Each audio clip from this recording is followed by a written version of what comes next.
से यूज कर सकते हो। या तो उस हाउस प्रॉपर्टी को जिसमें आप रह रहे हैं वो आपके सेल्फ रेसिडेंस के लिए यूज होगी,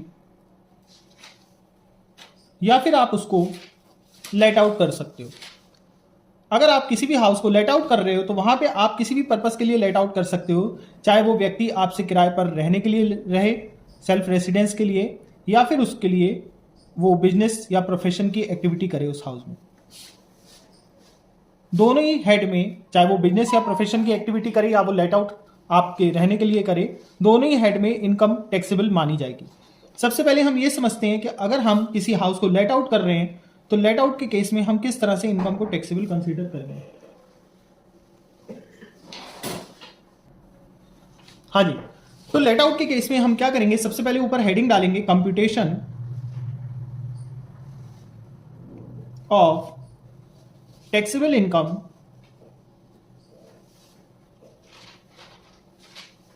फ्रॉम हाउस प्रॉपर्टी।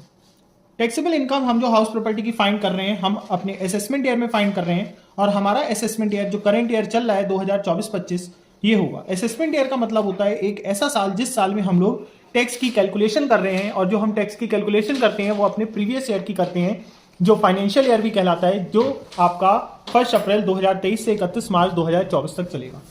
जब हम लेट आउट हाउस प्रॉपर्टी की कैलकुलेशन करेंगे तो हम सबसे पहले निकालेंगे gross annual value. Gross annual value निकालने के लिए हमारे पास 4 पॉइंट होते हैं, इसको हम कैसे कंसीडर करेंगे ये मैं आपको बाद में बताता हूं। ग्रॉस एनुअल वैल्यू आने के बाद हम सबसे पहले माइनस करते हैं उसमें म्युनिसिपल टैक्स, और वो municipal tax paid by owner होना चाहिए। अगर म्युनिसिपल टैक्स आपका हाउस का ड्यू हुआ है और आपने नहीं पेड करा तो माइनस नहीं किया जाएगा। अगर आपके टेनेंट ने पे करा है तब भी माइनस नहीं करा जाएगा, सिर्फ ओनर द्वारा पेड होगा तभी माइनस किया जाएगा। इसके अलावा अनरियलाइज रेंट, अगर कोई ऐसा पैसा है जो आपका रियलाइज नहीं हो पाया प्रीवियस ईयर में रेंट, और उस रेंट को में अगर इनकम टैक्स ऑफिसर द्वारा रूल 4 सेटिस्फाइड हो रहा है तो अनरियलाइज रेंट को भी माइनस करा जाएगा। अनरियलाइज रेंट हम तभी माइनस करेंगे जब उसके ब्रैकेट में लिखा होगा रूल 4 सेटिस्फाइड। इन दोनों पॉइंट को ग्रॉस एनुअल वैल्यू में माइनस करने के बाद हमारे पास जो वैल्यू निकल के आती है उसको हम एनुअल वैल्यू बोलते हैं। एनुअल वैल्यू आने के बाद हमारे पास इनकम टैक्स के अकॉर्डिंग डिडक्शन दी जाती है, जिसका नाम होता है डिडक्शन अंडर सेक्शन 24। इसमें आपको 2 डिडक्शन देनी होती हैं।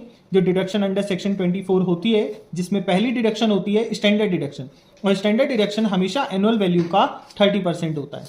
इनकम टैक्स में किसी भी एक्सपेंडिचर के लिए हाउस प्रॉपर्टी में डिडक्शन नहीं दी जाती। जो भी एनुअल वैल्यू आता है उसका 30% डिडक्शन दे दी जाती है। अगर आप घर में रिपेयर करा रहे हैं, रेनोवेशन करा रहे हैं, और आप ग्राउंड रेंट दे रहे हैं, फायर इंश्योरेंस प्रीमियम पेड कर रहे हैं, किसी भी प्रकार की deduction income from house property में नहीं दी जाएगी। आपको एक स्टैंडर्ड डिडक्शन दे दी जाती है इनकम टैक्स के द्वारा, जो 30% होती है एनुअल वैल्यू का। इसके बाद दूसरा पॉइंट आप माइनस कर सकते हैं interest on loan. House property एक ऐसा हेड है जिसमें आप अगर आपका लॉस आ रहा है तो वो आप दूसरे हेड से भी माइनस कर सकते हैं, और अपनी एक जो हाउस प्रॉपर्टी दूसरी हाउस प्रॉपर्टी है उसकी इनकम से भी माइनस कर सकते हैं। इंटरेस्ट ऑन लोन 2 तरह से माइनस हो सकता है, एक होगा प्रीवियस ईयर, दूसरा होगा pre construction year. Previous year का इंटरेस्ट भी आप माइनस कर सकते हैं, और दूसरा प्री कंस्ट्रक्शन पीरियड, अगर आपने लोन हाउस का कंस्ट्रक्शन 31 मार्च 2019 के बाद कंप्लीट करा है तो आप इसका भी जो हाउस का लोन इंटरेस्ट होगा उसकी भी आप डिडक्शन दे सकते हैं। कंस्ट्रक्शन ऑफ लोन, जो कंस्ट्रक्शन ऑफ लोन होता है वो प्री कंस्ट्रक्शन पीरियड का यहाँ पे माइनस कर सकते हैं। प्री कंस्ट्रक्शन पीरियड में इनकम टैक्स का रूल होता है कि आपका जो भी कंस्ट्रक्शन पीरियड का इंटरेस्ट होता है उसको आप अगले 4 पार्ट में, अगले 5 सालों में उस 5 भाग में डिवाइड करके आप उसको माइनस कर सकते हैं। इस तरह से जब आप एनुअल वैल्यू में स्टैंडर्ड डिडक्शन और इंटरेस्ट ऑन लोन माइनस कर देंगे तो जो निकल के आएगी आपकी इनकम, ये टैक्सेबल इनकम कहलाएगी। ये तो हमने बात करी लेट आउट हाउस की, जिसमें हम ग्रॉस एनुअल वैल्यू से लेके टैक्सेबल इनकम तक की कैलकुलेशन कर रहे हैं।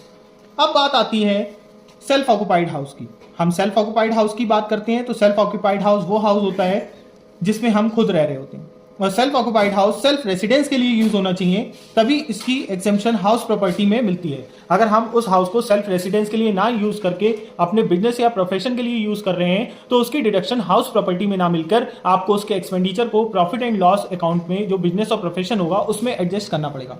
सेल्फ ऑक्युपाइड हाउस में हमारी सीधे एनुअल वैल्यू से स्टार्टिंग होती है, और annual value self occupied house में हमारी नील आती है। और हमें यहाँ पे एक बेनिफिट रहता है, वो बेनिफिट होता है डिडक्शन अंडर सेक्शन 24 में हमारा इंटरेस्ट ऑन लोन का। और इंटरेस्ट ऑन लोन की यहाँ पे दो टाइप की डिडक्शन मिलती है।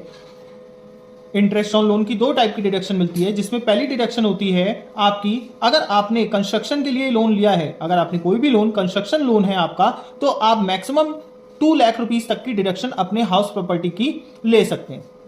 अगर आपने यहीं पे लोन रिपेयर और रेनोवेशन के लिए लिया है तो उसकी मैक्सिमम लिमिट इंटरेस्ट की होती है 30,000 रुपीज। और हाउस प्रॉपर्टी का एक बेनिफिट होता है, ये जो आपका सेल्फ ऑक्युपाइड हाउस का लॉस है, या आप दूसरे हाउस प्रॉपर्टी से माइनस कर सकते हैं, प्लस आप इसका लॉस 2 लाख रुपए तक का किसी और हेड में से माइनस कर सकते हैं इनकम के। इसके अलावा आप इसको कैरी फॉरवर्ड भी कर सकते हैं अगले 8 साल तक। अब जो हम यहाँ पे लेट आउट हाउस में ग्रॉस एनुअल वैल्यू की बात कर रहे थे, तो ग्रॉस एनुअल वैल्यू निकालने के, हमारे जीएवी निकालने के 4 मेथड होते हैं, जिसमें हमारे पास क्वेश्चन में 4 वैल्यूज दे रखी होती हैं, जिसमें पहली होती है म्युनिसिपल वैल्यू, दूसरा होता है fair rent. Municipal value local authority द्वारा बनाई गई वैल्यू होती है, जो लोकल अथॉरिटी के अकॉर्डिंग किसी भी एरिया के जो रेट होते हैं उसको माना जाता है। दूसरा होता है फेयर रेंट। फेयर रेंट हमारे अकॉर्डिंग होता है, अगर मैं किसी अपनी XYZ हाउस प्रॉपर्टी को किराए पर उठा रहा हूं तो मेरी एक्सपेक्टेशन क्या है उससे रेंट रिसीव करने की। तीसरा होता है आपका standard rent. Standard rent rent control act द्वारा बनाया गया है। Standard rent rent control act द्वारा बनाया गया रेंट है। चौथा होता है एक्चुअल रेंट, जो हमें एक्चुअल में रिसीव हो रहा है। तो जब हम कंपेयर करते हैं ग्रॉस एनुअल वैल्यू का, जिसमें फर्स्ट मेथड होता है हमारा, फर्स्ट मेथड में हमारे पास 3 वैल्यू होती है।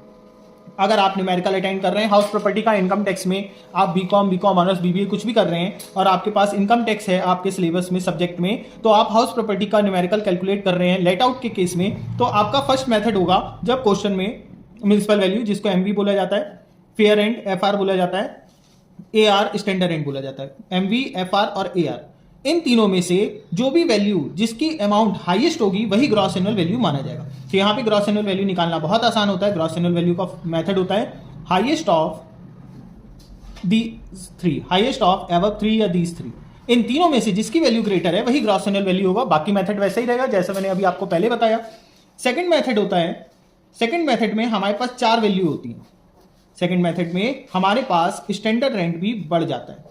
अगर मैं सेकंड मेथड की बात करूं तो यहां पे हमें स्टैंडर्ड रेंट गिवन होता है, इसलिए हमें सबसे पहले क्वेश्चन में एक्सपेक्टेड रेंट निकालना होता है। एक्सपेक्टेड रेंट निकालने का फॉर्मूला होता है हाईएस्ट ऑफ म्युनिसिपल वैल्यू और फेयर रेंट